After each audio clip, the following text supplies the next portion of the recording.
Y realmente, pues ya nada más, en cuanto a cosas bioquímicas, les dejo aquí unos parámetros de referencia, luego pues también podemos tener otros, o sea, realmente también en cuanto a parámetros bioquímicos, salvo que tengamos una etapa de la vida o una condición como muy específica con nuestro paciente, pues en realidad podemos estar aplicando o bien utilizando los parámetros que nos dan los laboratorios, los parámetros de referencia.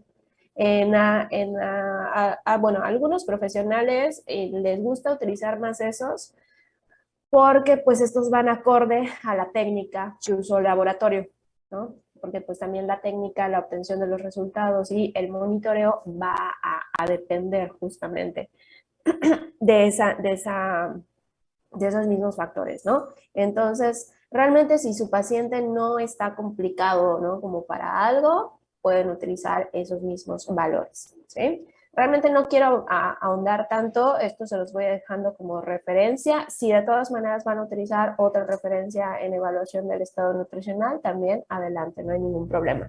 Quiero irme directo. Perdón. Perdón, ves que me pasó algo con esto, ¿no? O sea, me hicieron mis análisis y porque tenía tengo una arritmia extraña y la revisaba y me los hice en el chopo. Y cuando lo revisa el cardiólogo me dice, o sea, sí, aparecía fuera de rangos. Dice, pero ojo, porque estos rangos son chilangos, no son Es lo que les digo. Okay, Les digo, okay. depende de la técnica o en sí lo que esté considerando el laboratorio, ¿no? Por eso, cuando estamos como que en parámetros de edad, o sea, no hay tanto problema, pero si aquí pues específicamente, ay, perdón, otra vez. ¿Me escuchan? ¿Me escuchan? Sí, la vemos congelada, pero la escuchamos. Okay, pues les apagué cámara ya mejor. Ah, ok. Sí. Apagué cámara. Pero sí, ¿ya me escuchan mejor? Sí. Sí, perfecto. Ok, bueno, lo que les decía, pues también depende mucho de la técnica o de esos mismos valores que ese laboratorio esté utilizando, ¿sí? Entonces, cuando no tenemos como mayor problema y cuando es algo realmente como de control, pues bien nos podemos regir con esos valores. Ahora, si estamos en el diagnóstico diferencial, ¿no? O en la sospecha tal cual de alguna complicación o de alguna condición extraña, pues ahí sí tenemos que hacerlo como más específico para el individuo. Como por ejemplo climaterio, ¿no? Que tiene, o sea, para saber cómo anda su nivel hormonal. Sí, también, o por ejemplo que estemos hablando de embarazo. Embarazo. ¿Sí? A un adulto mayor también pueden cambiar los parámetros de laboratorio. Aquí el ejemplo que nos estaba dando Juan, por ejemplo, la cuestión de la hemoglobina, ¿sí? Puede salir alterada, ¿ok? Porque acuérdense que también esta va cambiando de acuerdo al nivel del mar, ¿no? O sea, para nosotros va a salir en una cantidad y si se están tomando parámetros como más de la Ciudad de México, que es del centro, que también tiene otra altitud, pues entonces vamos a salir fuera de los rangos. ¿Sí? En ese caso, pues saldríamos anémicos ahí, pero en realidad es porque no estamos haciendo la adecuación. Entonces, cuando estemos viendo cosas como un seguimiento, que realmente no tengamos grandes problemas con nuestro paciente, se puede utilizar así, si no, pues ya específicamente para las características de este. ¿Ok? Muy bien. Bien. En cuanto al objetivo nutricional que vamos a tener con la edad adulta, creo que también es un objetivo que ya les había presentado anteriormente, porque realmente en la etapa adulta, acuérdense que estamos buscando un mantenimiento, ¿no? ¿Cuál es el gran problema de ahora? Que muchas veces tenemos que resolver problemas de salud, además de buscar un mantenimiento. ¿Sí? Pero bueno, como también siempre vamos hacia la prevención, y pues esas son las miras de ahora como tal el sistema de salud, ir hacia la prevención más que al tratamiento, pues seguimos teniendo un objetivo alimentario, un objetivo nutricional justo que nos ayude o nos permita a llegar a una composición corporal que pues nos aleje de factores de riesgo, ¿sí? También esto que nos ayude, pues sí, al buen funcionamiento corporal y que esto nos pueda permitir un completo estado de salud. Ya también hemos platicado en otras ocasiones que esto de salud, digo, creo que ya llevaron la materia de salud pública, ¿no? No, todavía. O la van a llevar, siempre se los pregunto y siempre se me olvida. Bueno, tal cual, el concepto de salud va muchísimo más allá solamente de la ausencia de una enfermedad o de una patología, ¿sí? Estamos hablando de un bienestar completo, que bueno, eso no solo depende del individuo, sino depende pues de todo el sistema político, ¿no? Depende tal cual de toda la sociedad, o sea, todas esas cosas que rodean a nuestro individuo. Luego por ahí estábamos platicando el otro día, ¿no? Del problema de sobrepeso y obesidad, que creemos que es algo meramente individual, ¿no? De la persona, pero pues no, las causas van muchísimo más allá de eso. Y entonces aquí, pues no, por medio de la nutrición, sí estamos buscando esta parte más como preventiva y teniendo muy en cuenta este completo estado de salud que va más allá de la ausencia de la enfermedad y que también prima muchísimo el bienestar y la calidad de vida de los individuos. Este objetivo originalmente iba acompañado de esto que tenemos aquí abajo, que la alimentación diaria debe de ser la necesaria para mantener un peso corporal saludable. ¿Por qué creen que les taché esa parte de ahí? Porque no solo es el peso lo que tenemos que tomar en cuenta. Exactamente. La consecuencia, ¿no? Digamos que ya los factores de riesgo como tal, ¿sí? El peso, ¿qué es? Es una medida, nada más, ¿no? Que sí se ha asociado, por ejemplo, un aumento de peso que se traduzca como un sobrepeso y una obesidad como factor de riesgo para ciertas enfermedades, no quiere decir que sea la causa de, ¿sí? Ahí viene epidemiología en su séptimo cuatrimestre. Van a ver que hay una diferencia muy grande entre causalidad y la teoría del factor de riesgo. Ya no podemos hablar de causalidad. Ya ningún estudio se va a aventar a decirles esto es la causa de tal problema, ¿sí? Porque ¿qué estamos hablando cuando hablamos de causalidad? De una probabilidad. Nunca tenemos una probabilidad del 100%. ¿Sí? Antes teníamos teorías de la causalidad y sí empezamos a identificar primero que el tipo de enfermedades era más como de tipo infeccioso y entonces, bueno, ahí dentro de la causalidad necesitabas tener el patógeno, ¿okay? Para desarrollar esa condición. Pero incluso ahí luego comenzamos con el concepto de multicausalidad, que tú podías tener el virus, ¿no? O el patógeno, el microorganismo, como le querramos llamar, bacteria, lo que fuera, y no necesariamente ibas a enfermarte, ¿ok? Ejemplo, con la tuberculosis, podemos tener el agente tal cual, pero si no tenemos las otras condiciones, realmente no se va a presentar la enfermedad, simple y sencillamente vamos a ser portadores del bacilo de la tuberculosis. ¿Vale? Entonces, en realidad ya no estamos hablando de causalidad como para poder decir, pues mira, si mantienes un peso corporal saludable, listo, ya con eso ya la hiciste. Porque incluso sobrepeso y obesidad tiene muchísimas otras causas, ¿ok? Y también esto les hago mucho hincapié, pues sobre todo en la pues, etapa, ¿no? O en los años en los cuales se están ustedes formando. Yo también les comentaba que para mí ha sido bien difícil desaprender muchas cosas, porque cuando yo estudiaba sí se primaba muchísimo la identificación del peso corporal, ¿no? Y sobre eso iban los diagnósticos. Vemos que ahora, lo vimos en proceso de atención nutricional, ¿hacia qué van los diagnósticos? Antes que a lo clínico, que es donde puede estar el aumento de peso corporal, ¿qué tenemos? La ingestión, ¿sí? Y dentro de la ingestión pueden entrar muchísimas cosas en juego, ¿ok? Entonces también esto es un llamado, ¿no? Para que dejemos atrás esas intervenciones, como comúnmente conocemos, pesocentristas, que nos han hecho tanto daño como nutrición y como sociedad, ¿no? O sea, vemos cómo a partir de eso se ha venido como la avalancha de problemas, ¿sí? Que pues ahora nos está haciendo muy difícil lidiar con ellos.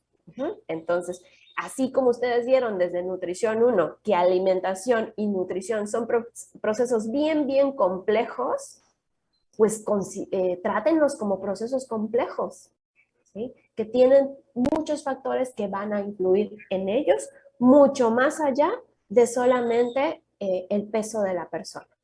Incluso hasta cuando ustedes vayan a calcular necesidades, su intervención va a ir mucho más allá de solamente calcular necesidades energéticas. ¿Sí? Bien, vamos a ir continuando. Vamos a ver si ya les puedo encender cámara, a ver si no crashea esta onda. Ok, creo que ya por aquí. Y entonces, si vamos a pensar tal vez en algo más como físico, en algo más antropométrico, más que el peso, pues nos va a preocupar la composición corporal. Y entonces, sí, nuestro objetivo es hacia evitar la acumulación de grasa en el cuerpo, pero también vamos a considerar que necesitamos una cantidad de grasa para poder llevar a cabo nuestras funciones. Acuérdense que los lípidos tienen principalmente una función regulatoria en el cuerpo. A nivel abdominal, esa sí es la que nos va a preocupar. También muchas veces hemos hablado de que es importante considerar la ubicación de nuestros órganos, y entonces, ¿qué encontramos en la parte superior de nuestro cuerpo, en nuestro tórax? Pues claro, todos esos órganos que tienen una función importantísima en nuestro cuerpo, sobre todo pues función de regulación, ¿sí? Entonces, una vez que se van recubriendo de grasa, pues van perdiendo su funcionalidad, y entonces si hablamos de enfermedades crónico-degenerativas, pues aquí vamos teniendo los problemas, ¿no? Y entonces podemos tener una persona con un IMC de estabilidad que a lo mejor desarrolle un hígado graso. Y si es cierto, para hígado graso, un factor de riesgo es el sobrepeso y la obesidad, un factor de riesgo, ¿sí? No es la causa específica. Y entonces, ¿cuál fue el problema? Pues que esa persona, aunque tenía un aparente IMC dentro de normalidad con todas las limitantes del IMC, pues la distribución de grasa corporal es lo que hacía en conjunto con otros factores que desarrolle como tal la enfermedad de hígado graso, ¿sí? Entonces, de nuevo, es para que ustedes puedan entender que hay que evaluar lo más que podamos en nuestros pacientes para que entonces podamos crear objetivos que realmente los puedan ayudar y ayudar a resolver un problema a la vez. Eso es muy importante. Acuérdense que de la evaluación que salía, posibles problemas nutricionales, que iba a ir abordando poco a poco en la intervención, pero ¿cuántos diagnósticos iba a tener? Idealmente, uno, ¿no? Porque ese es al que voy a atacar primero, y primero hice el ejercicio previo de decir, bueno, ¿cuál es mi problema nutricional más importante? El prioritario.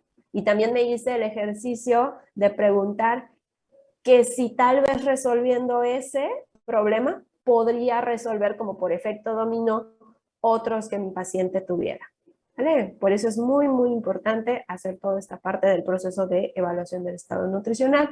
En cuanto a requerimientos de energía, bueno, pues ya vieron su materia de cálculo dietético. Acuérdense que tenemos un chorro de fórmulas ahí, y por presentarles algunas, aquí están, ¿sí? ¿De qué depende que nosotros utilicemos una fórmula u otra? Pues sí, de las características de nuestros pacientes. Sin embargo, cada una de las fórmulas tiene ventajas, tiene desventajas, ¿no?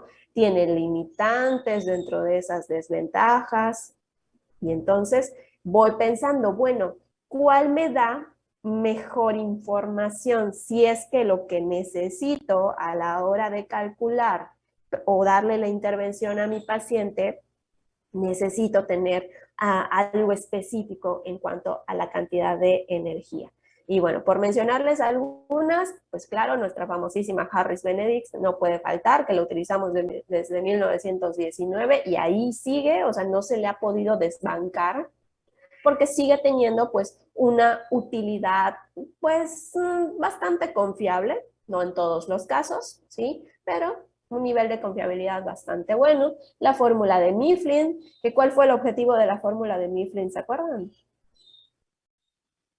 Es con pacientes obesos, ¿no? Creo Ajá, que con sobrepeso, ¿no? Ajá, pero por qué se adecuó o por qué lo utilizamos más para ese tipo de pacientes? Acuérdense que la fórmula de Harris como tal, o sea, la Que no primera sobreestima. ándale, exactamente, hacia allá vamos. La fórmula de Harris fue la primera que se creó, pero Para sanos, ¿no? con los, perdón.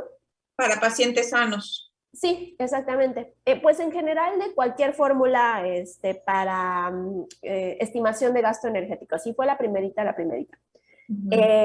Pero pues tenía individuos o se hizo con base a individuos con ciertas características, pero a lo largo del tiempo los estudios demostraron que sobreestimaba el gasto energético basal, ¿sí? Que también es una de las partes que ya no utilicemos como tal esta suma de gasto energético basal más efecto termogénico de los alimentos más actividad física, ¿no? O sea, porque entonces ya esto va sumando, va sumando, va sumando y al final pues vamos todavía sobreestimando más el cálculo energético de nuestros pacientes. Ahora también se hace de las fórmulas, nosotros vamos a obtener gasto energético en reposo, que el gasto energético en reposo ya considera el efecto termogénico de los alimentos.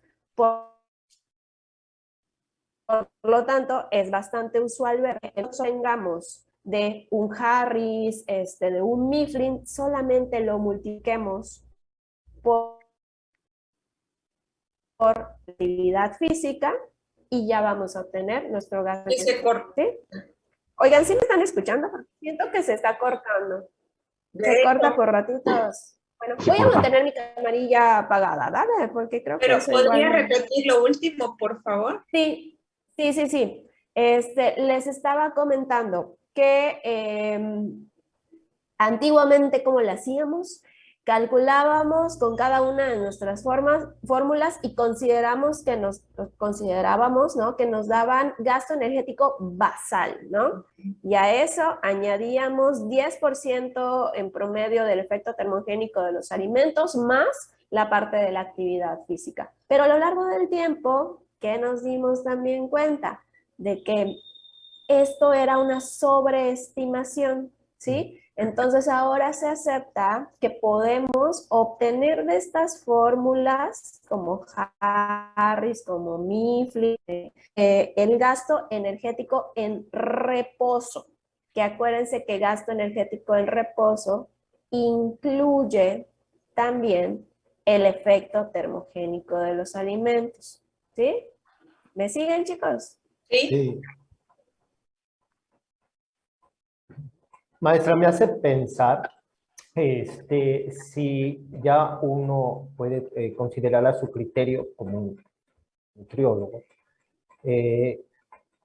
colocar lo que es el efecto térmico o actividad física dependiendo las necesidades del paciente, ¿no? Pudiera ser en base a la evaluación. Creo que se fue, Mike. Ya se fue. Ay. Yo recreo otra vez. Bueno, voy por café. Fue la maestra. Dale. Al Oxxo.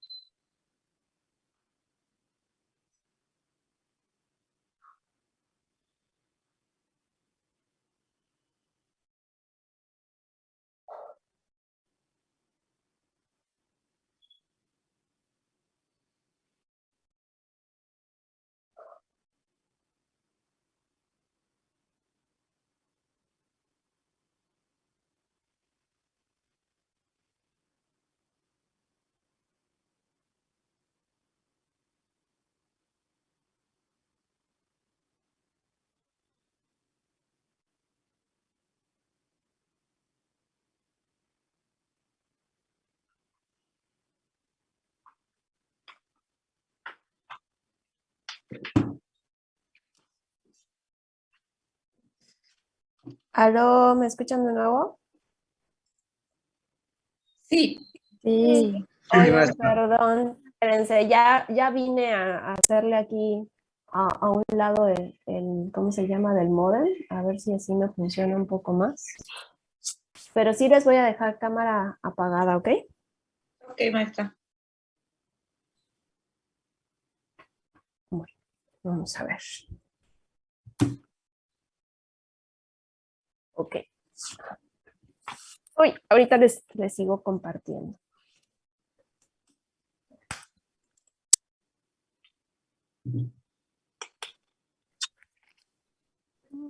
Una disculpa, chicos. Vamos a No se ver. preocupe.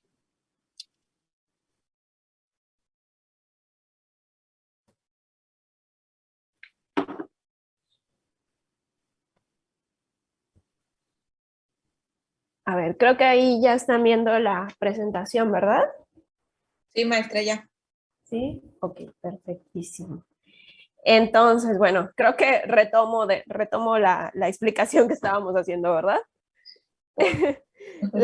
Estábamos hablando de que tenemos pues como un chorro de fórmulas que podemos ir utilizando, que tenemos que ir adecuando según las características, pero que también pues es importante que nosotros reconozcamos cuál es la confiabilidad, como para que pues justamente pensemos, ¿no? Cómo vamos a irlas aplicando con nuestros pacientes, ¿sí?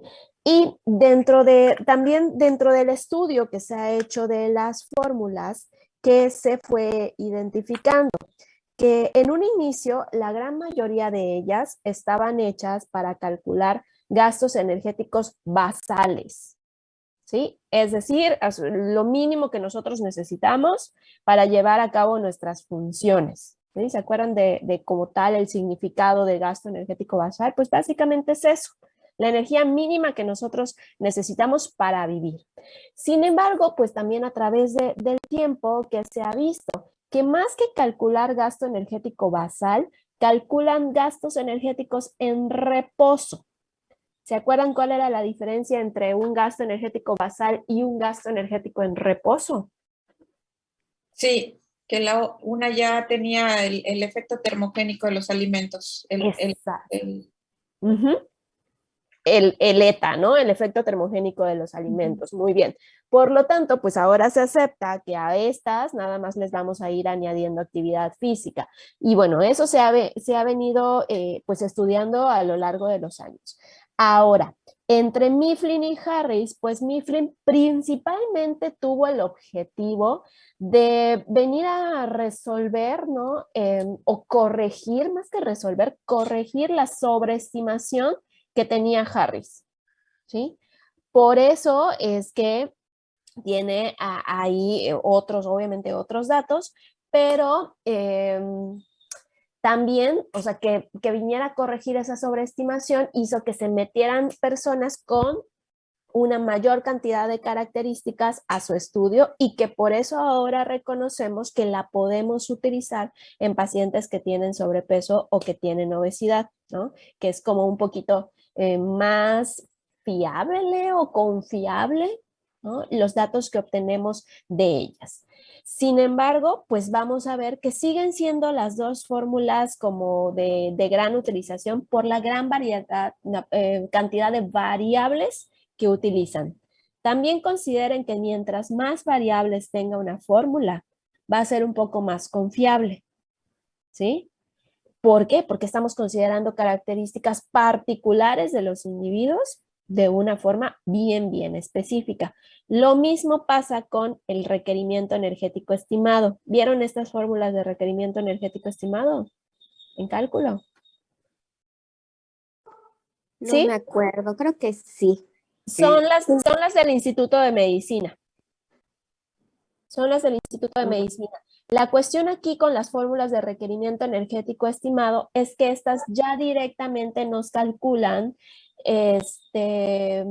gasto energético total, porque el requerimiento energético estimado incluye dentro de su cálculo ya la actividad física. O sea, no se la tenemos que añadir aparte. Ahí está. ¿Vale?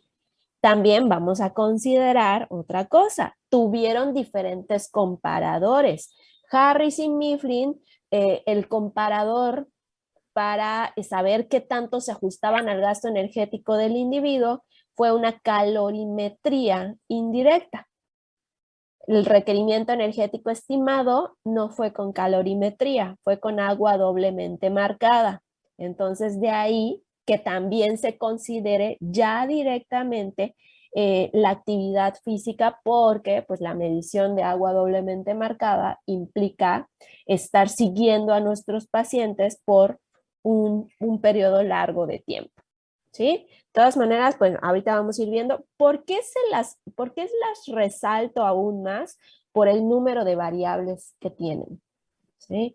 Estas, dentro de las variables, son las que consideran prácticamente todas las características del individuo. Por lo tanto, para individuos sanos o en aparente estado de salud, las podemos utilizar muy bien. Aparte, tenemos la fórmula de Valencia, tenemos la fórmula de la FAOMS, pero con sus desventajas, ¿no? Que se utilizan más como para poblaciones grupales, más que de forma individual. Y bueno, el cálculo rápido de energía, pues realmente lo utilizaremos cuando no nos quede como de otra y no tengamos tiempo.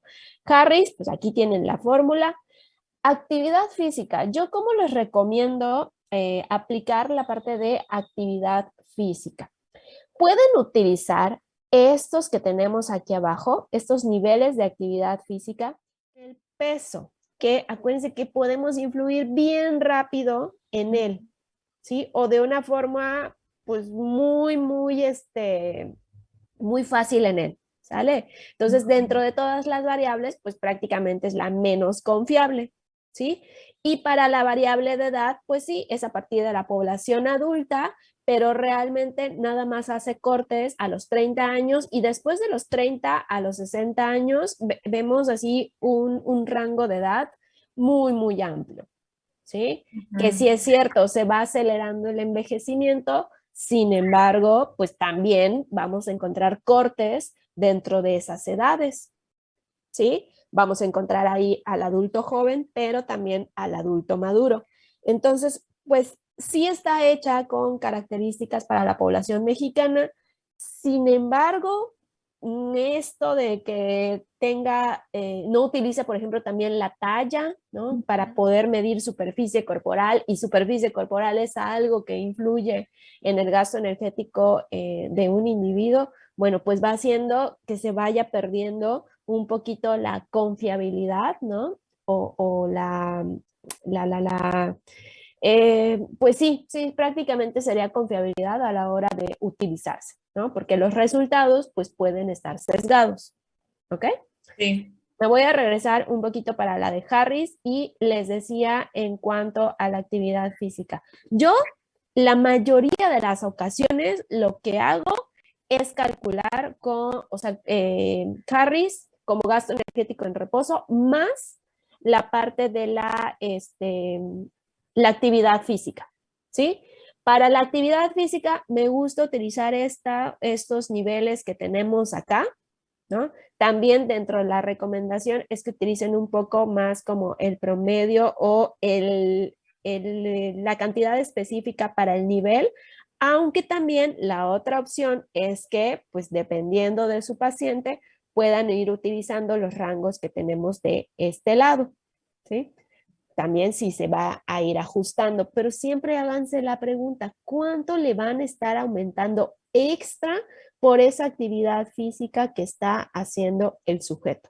Sobre todo, digo, yo les hago ¿cómo se llama? Comentario, porque pues yo, mi consulta pues la doy más como que en pacientes de una población que no hace tanto ejercicio, ¿no? Que está dentro del sedentarismo. Por eso dentro de mi práctica no me voy hacia estas de aquí, porque podría estar aumentando más el gasto. Sí, Juan, te escuchamos.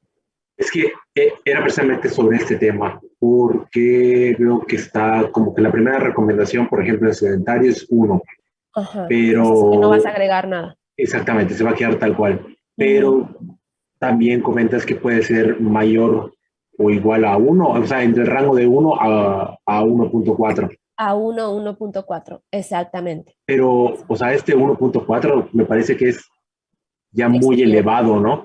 Ujú, O sea, como que los totalmente. rangos son como que demasiado amplios.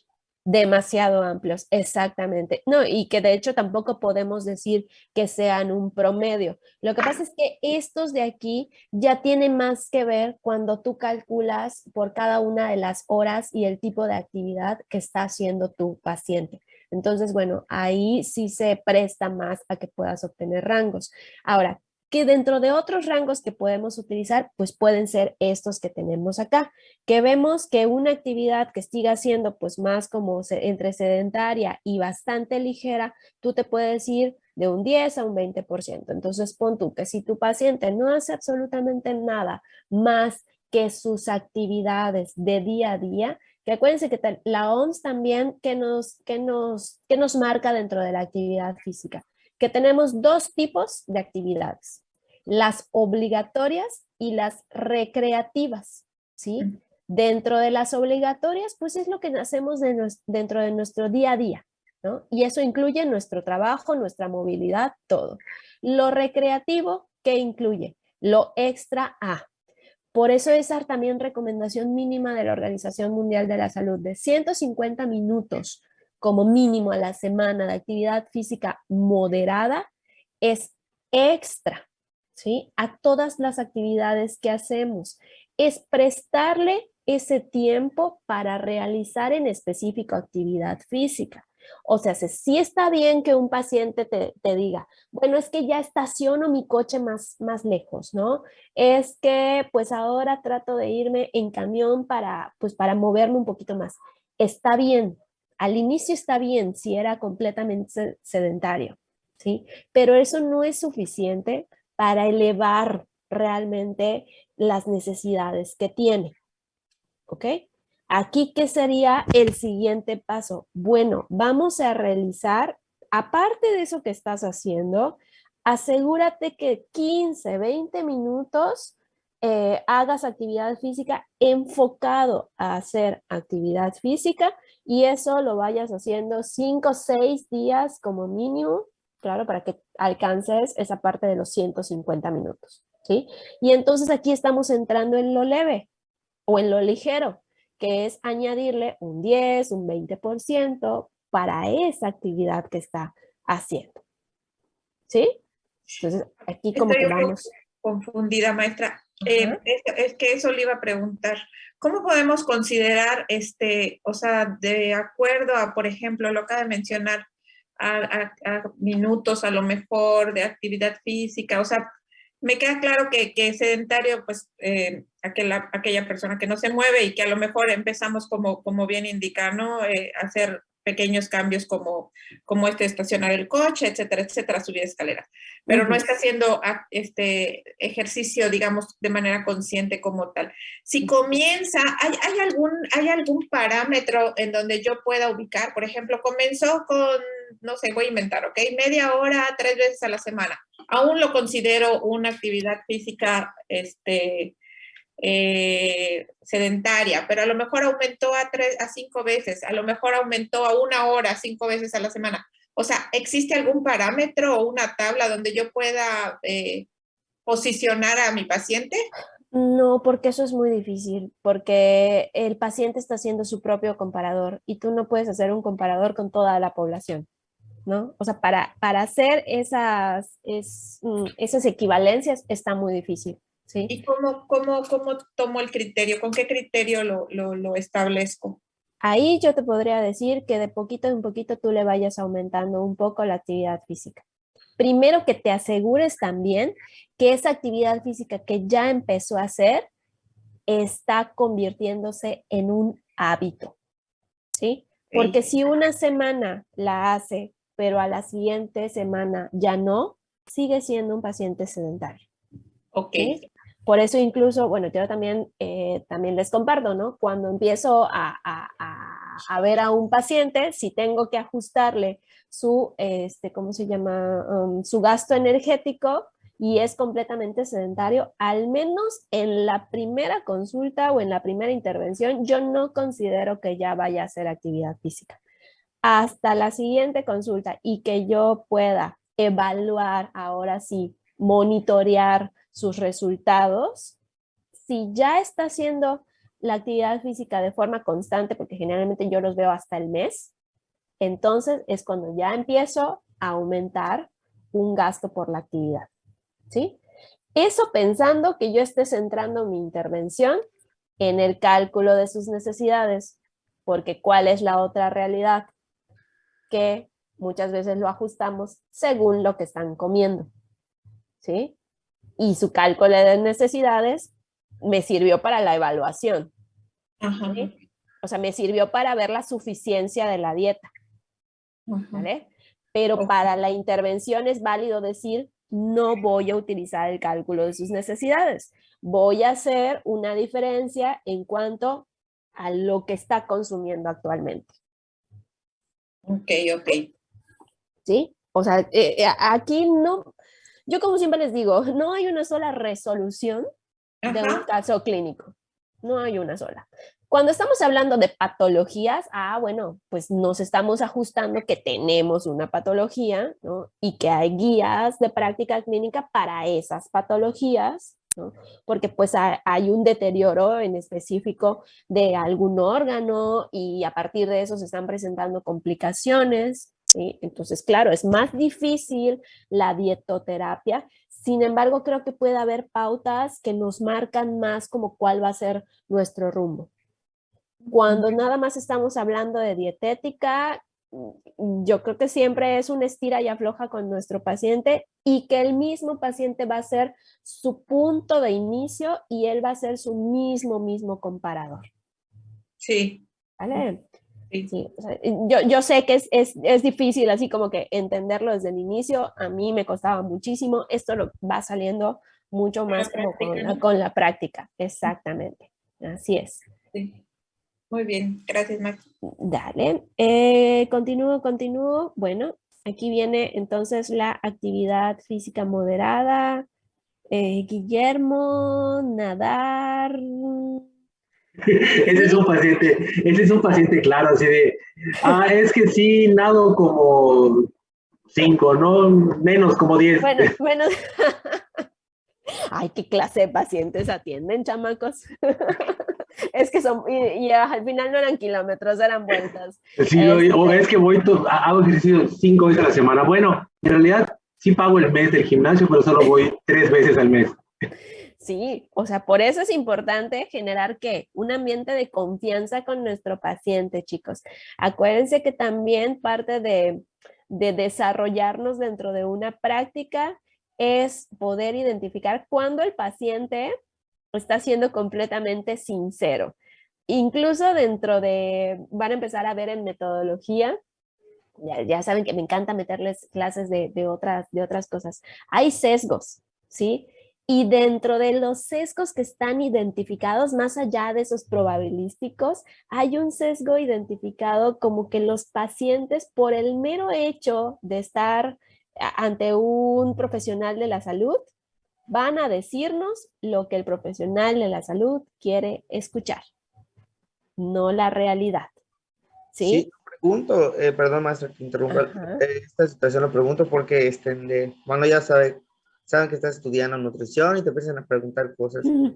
Entonces, este chico, decide, hecho, él compite, nada mar abierto y se va a competencia, hace no sé cómo se llama, triatlones.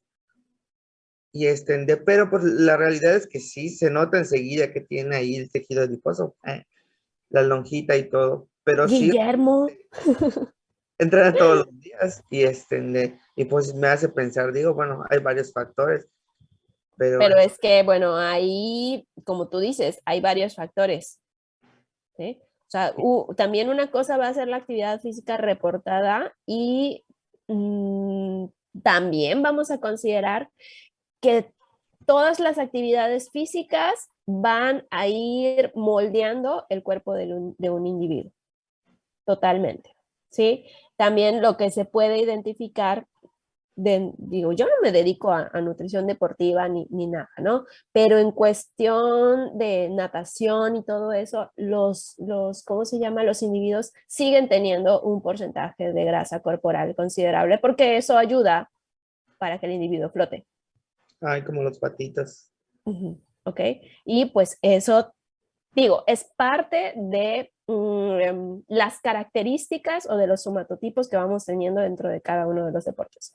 Ahí yo no me puedo meter mucho porque ustedes saben que deportiva realmente lo mío no es, ¿sí? Entonces, para poder identificar porcentajes, pues a ver, frecuencia, intensidad del ejercicio, ¿ok? Y qué efecto está teniendo en ese momento sobre su alimentación. Si lo dices que va diariamente, ¿no? No sé, 3, 4 horas, pues claro, va a entrar dentro de una actividad física intensa. Pero pues también los que se dedican un poquito más a toda esta parte de la onda deportiva van a identificar que también va a depender muchísimo del ¿cómo se llama? El punto del entrenamiento, ¿no? Y depende del deporte también, ¿no? Sí, todo, muchísimas cosas. A 2 horas, pero se come sus 3 brazos de reina y sus... Bueno, no sé, pero ahí vamos vamos ¿a qué volvemos? A la evaluación. La evaluación no solo fue lo antropométrico, la evaluación fue lo dietético, la evaluación fue lo clínico, la evaluación fue, ¿qué otra? Lo bioquímico, fue todo. ¿Sí? Bien, continuamos. Entonces también pueden utilizar estos porcentajes de acá, que tengo entendido que creo que estos los fueron viendo en la materia de cálculo. De hecho, también por eso se los incluí. Estos porcentajillos de acá, que también ustedes pueden ir variando. Estos los pueden aplicar realmente a todas las fórmulas. Está la fórmula de Mifflin también. Pueden aplicar los del Instituto de Medicina que les digo, que viene a partir del requerimiento energético estimado. Pueden aplicar también estos porcentajes que tenemos de este lado. Pueden también, estas son las fórmulas de requerimiento energético estimado específicamente para la población adulta. Acuérdense que estas no tuvieron el comparador de calorimetría indirecta. Su comparador fue agua doblemente marcada. Por eso directamente dentro de la fórmula ya se incluye la actividad física, ¿sí? Porque para medir la técnica de agua doblemente marcada, pues no la vas a medir en un solo momento, sino que a los individuos se les daba estos isótopos que eran no radioactivos y a lo largo del tiempo se iba midiendo la presencia de estos en la orina, en la sangre o en la saliva, ¿sí? Entonces, es por un largo periodo de tiempo que se hace la medición, pueden ser mediciones de 2 semanas. Y por eso directamente ya consideran la actividad física. ¿Vale? Entonces van a hacer un gasto energético total y aquí pues ya vienen directamente los gastos por actividad física. El único problema que yo le veo a estas fórmulas es que si no sabemos cómo se llama nuestro orden de jerarquía de operaciones, vamos a tener un problema, ¿no? Pero si las añadimos y las ponemos en nuestro Excel y podemos armar nuestros propios cálculos sin ningún problema. Aquí hay un pequeño errorcito en el de las mujeres, que es 1.0, ¿eh? No es 100, es 1.0. Vamos para que no vayan a tener un errorcillo por ahí. La fórmula de valencia, pues ya estábamos platicando de esto y les decía que también pueden añadir actividad física o bien la tabla de termogénesis también puede ser completamente aplicable. La de la FAO-OMS les señalo de la población adulta, mismas consideraciones que Valencia. ¿Cuál es el problema de esta? Las variables que está utilizando, ¿sí? También FAO-OMS tiene sus propios factores de ajuste. Estos también ustedes consideren que no son inamovibles. Ustedes los pueden también ir moviendo según su paciente. O sea, no tienen que pasar de un 1.2 a un 1.56. Pueden pasar progresivamente 1.25, 1.30, 1.40, 1.50. De nuevo, siempre pregúntense cuánto le estoy aumentando en porcentaje por la actividad física. El cálculo rápido, la verdad es que solo se los pongo a manera de que ustedes sepan que ahí está. Sin embargo, pues no lo utilizamos porque vemos que es la única, ¿cómo se llama? Variable que está utilizando, el peso. El peso de la persona, que decíamos que es la variable menos confiable de todas las que tenemos. Ahora, cuando no puedo calcular de otra fórmula y que necesito calcular de una forma bien rápida, bueno, lo puedo empezar a utilizar. Y aquí tenemos, bueno, algunos como parámetros para que ustedes vayan identificando un poquito más su uso en el caso de que el paciente, según su IMC, tenga obesidad, tenga sobrepeso o esté en un aparente estado de normalidad. Sin embargo, que vamos a identificar que la realidad es que tiene un gran sesgo. En cuanto a las prácticas de guías o las guías clínicas que van hacia la prevención, sobre todo de enfermedades, la realidad es que no han tenido gran cambio, ¿sí? O sea, estas que se plantearon desde el 2003, 2007 no han tenido gran cambio. Ahora, dentro de la práctica, ya no como tal la guía, sino de cómo las utilizamos, ahí es donde sí podemos ver diferencias. Por ejemplo, esta que nos está presentando es la guía de la OMS en conjunto con la FAO, que son nuestros máximos organismos en cuanto a instituciones internacionales. ¿Qué nos va mostrando? Grasas totales, sí, para un adulto entre un 15 y un 30%. Pero acuérdense que no solamente es la grasa que vamos a considerar, sino cómo vamos a ir distribuyendo esas grasas que estamos recomendando en ese individuo, ¿ok? Eso es lo que realmente vamos a ir considerando. ¿Qué estamos viendo? Ácidos grasos saturados nos marca menos del 10%. Ácidos grasos trans son los que de plano, si los podemos evitar, mucho mejor. Y de nuevo, entonces estamos pensando en esas recomendaciones de alimentación básica. ¿Cuáles son las recomendaciones de alimentación básica? Modera el consumo de alimentos de origen animal, ¿no? Evita el consumo de alimentos industrializados. Van para ayudarnos a quedarnos dentro de estos porcentajes. Menos del 10% de ácidos grasos saturados, menos del 1% de grasas trans. Acuérdense que esto también lo podemos mover según las condiciones de nuestro individuo y según qué querramos buscar en la dieta. Usualmente ponemos entre un 20-25% de lípidos, pero tenemos chance hasta un 30%. ¿Cuándo voy a utilizar 30%? Cuando tengo un sujeto que consume muy poca cantidad de alimentos y yo quiero llegar a una elevada cantidad de energía, porque digamos que quiero recuperar su estado nutricional, ¿sí? Entonces, que yo le ponga mayor contenido de grasas en la dieta, que me va a permitir que en un volumen pequeño de alimentos tenga mayor cantidad de energía, ¿sí? Que eso es lo que estoy buscando al final con mi intervención, que consuma mayor cantidad de energía. ¿Sí? ¿Sí me expliqué un poquito? ¿Por qué? Porque cada gramo de lípidos, ¿cuánto me aporta en energía? 9. 9 kilocalorías, exactamente. Y entonces, si yo pongo un 30% de grasas, voy a alcanzar con mayor facilidad esa cantidad de energía que probablemente yo puse como una dieta hiperenergética. ¿Sí? Y es cuando puedo utilizar entonces diferentes estrategias de que en lugar de darle una sopita de verduras a mi individuo, pues le voy a dar una crema de verduras. El individuo va a estar consumiendo el mismo volumen tal cual del alimento, la misma taza, por ejemplo, pero una le va a aportar una cantidad de energía y la otra le va a aportar una mayor cantidad de energía. ¿Sí? Entonces, bueno, esos son los movimientos que podemos ir haciendo. Sin embargo, no podemos olvidar esta parte de aquí, cómo va a estar distribuido ese 30% de lípidos que le vamos a dar.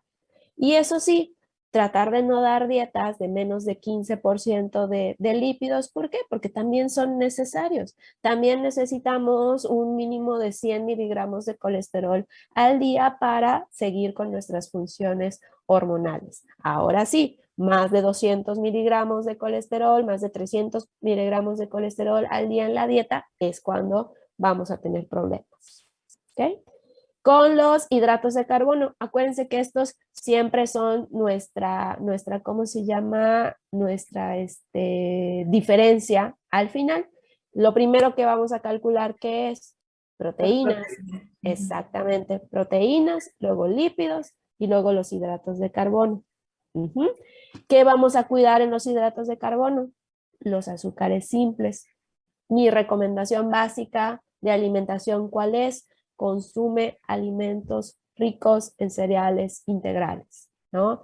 Frutas y verduras crudas y con cáscara. Esto es para que mis hidratos de carbono totales me ayuden a alcanzar hidratos de carbono complejos, ¿sí? Y que los azúcares simples se queden limitados a menos de el 10%. Y creo que también en cálculo dietético, pues vieron ahí algunas técnicas para ir calculando, ir tratando de asegurar lo de los hidratos de carbono de tipo cereales integrales. Las proteínas, 10-15%. Sin embargo, pues para las proteínas que voy a ir considerando, el tipo de proteínas. No porque una dieta sea hiperproteica. Sí, ya se va a acabar, gracias. No porque una dieta sea hiperproteica significa que solamente vamos a consumir proteínas de origen animal, ¿sí? Acuérdense que debe de estar el equilibrio con las proteínas de origen vegetal. Oigan, chicos, sí, corta de videollamada, por favor, regresamos.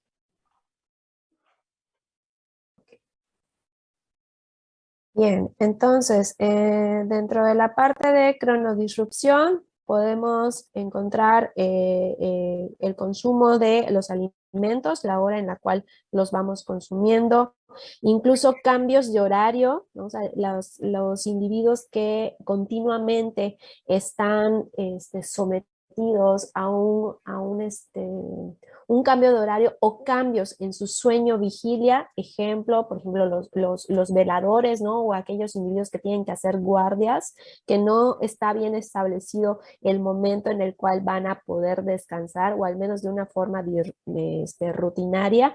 Eso genera un desbalance a un nivel orgánico, ¿no? Que va siendo conocido justo como descontrol en el sueño vigilia, que puede ir derivando en estos problemas de cronodisrupción. Y a final de cuentas, pues claro, todo eso va mermando el control de nuestro metabolismo.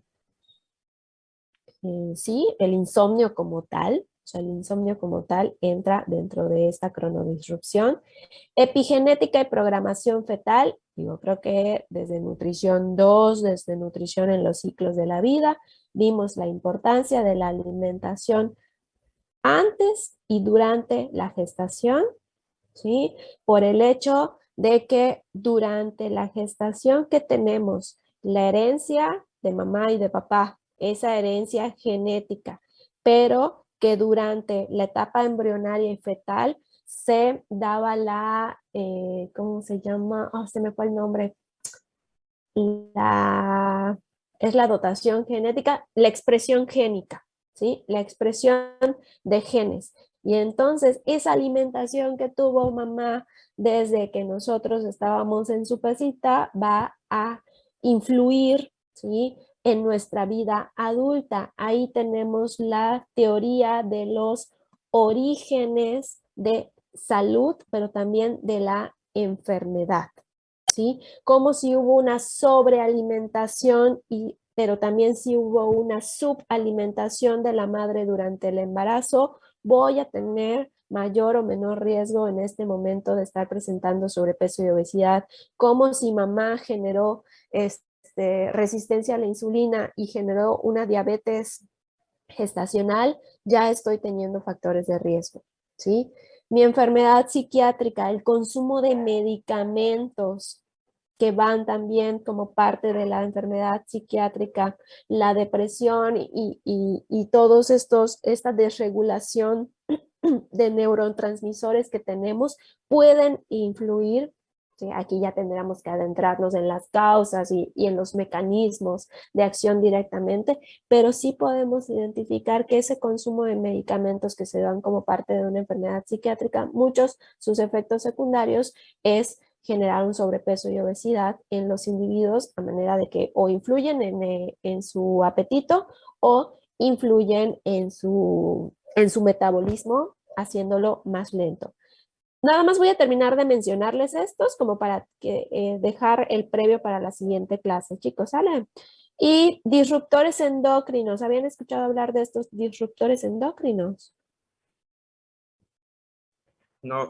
Son básicamente estas sustancias que pueden estar en el medio ambiente, pero que también pueden estar en nuestros alimentos, pesticidas, bisfenoles, ¿sí? Todas esas cosas que a lo mejor han escuchado hablar en algún momento, cómo pueden tener una influencia también en nuestro sistema metabólico, el estrés emocional, estrés laboral, estrés físico, todo al final va generando una mayor producción de radicales libres por un lado, ¿sí?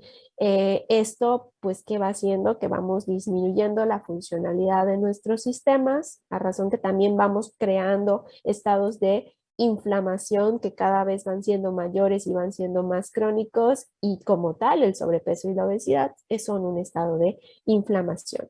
La microbiota, cada vez identificamos más la importancia de ese microbioma, ¿no? Y que también identificamos que el cerebro y el intestino, el estómago y el intestino son nuestro segundo cerebro, por todas estas características, ¿no?, tan específicas que tienen la microbiota para la regulación de nuestro metabolismo y de todas nuestras funciones metabólicas.